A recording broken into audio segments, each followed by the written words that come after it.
school counselors. Today we're going to talk about school counseling small groups, and I'm going to give you 5 tips and hacks how to set up your small groups. But one of the most important questions is like, how do you do that? How do I put them up together? So today you're going to discover 5 tips that work for me, that I'm sharing the blessings of what works for me with you and with the world. For those of you who don't know me, my name is Crystal Santiago and I'm a bilingual school counselor in Houston, Texas, and I'm so happy that you're here in my channel. Today we're going to share 5 tips and hacks that how to set up your small group counseling program. The first thing, you need to gather the data so you can select the topics that you're going to target. It could be divorce, family changes, it could be self-esteem, self-confidence. If it is, for example, in our district, we work with the grade 8 skills, so that could be one of the things.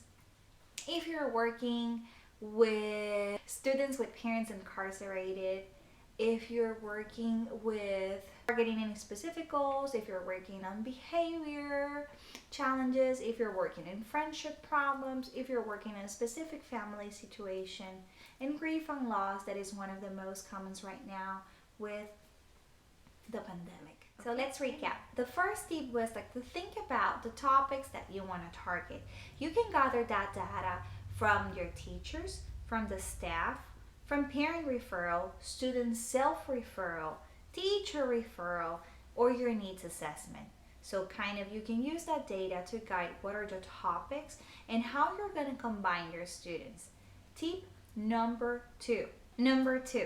You're going to make a letter, rather if you're going to send it via email or if you're going to send it paper-based, to their homes saying that your small groups are going to get started and some of the topics that you may target. Sometimes I use a sheet and I just check the boxes of those topics that I'm going to work on. If they're relationship skills, if it's self-esteem, decision making, goal-directed behavior, maybe it's grief and loss.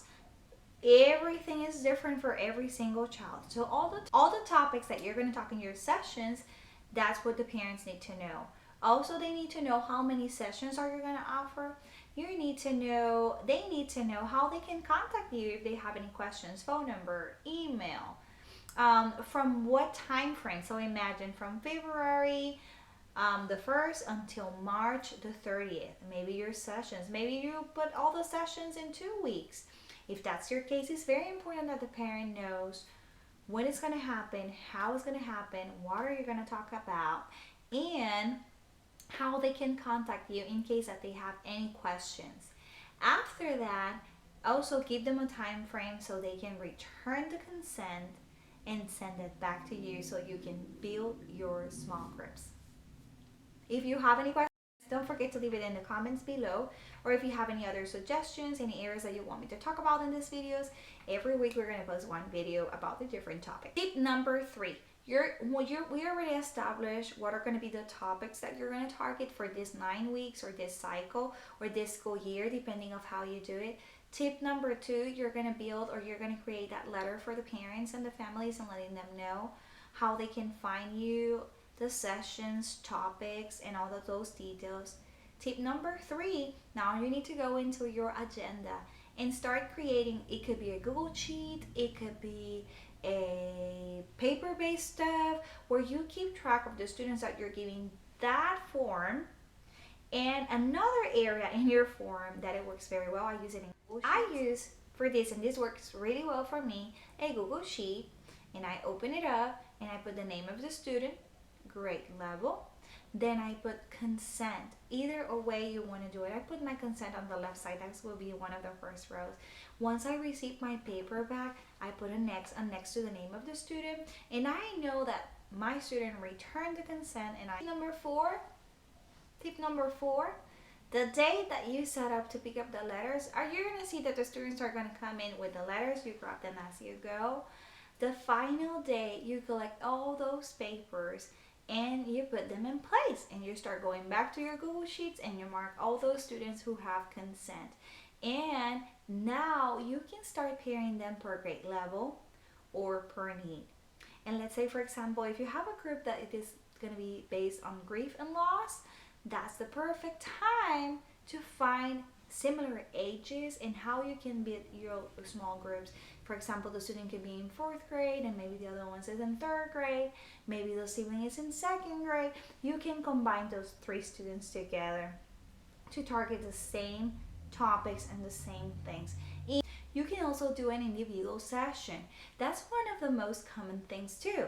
What I do sometimes, if the student is something very particular or very private, I start with an individual session, and if I see that the student is improving and it's ready to move on to a small group, I can transition that student toward the small group. In the paper that I send, I tell the parent individual session.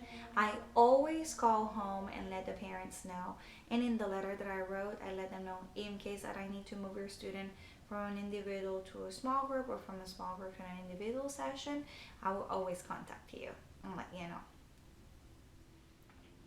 And that will guide us to tip number 5. Classify your students per need.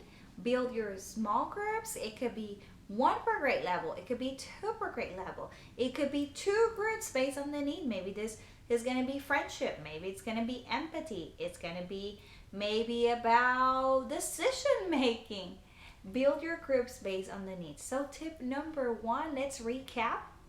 Tip number 1, find the needs of your campus and your school. Tip number 2, start writing a letter or a template that you can use over and over and over again with the different topics that you're going to target, and make sure that you have those check boxes over there for them.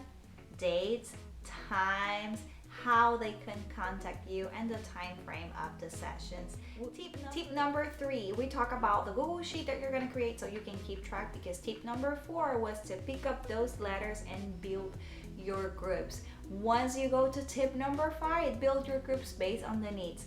On our next video, we're going to talk a little bit about how to set up your small groups, what things you should take in consideration to have a cohesive, comprehensive school counseling program, and also we're going to be practicing interviews. This is the time of the year where you need to get ready. I don't know if you're gonna brand new counselor.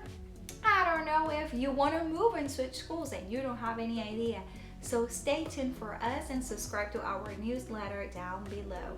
Thank you and have an amazing day and an amazing week. Stay tuned. Bye.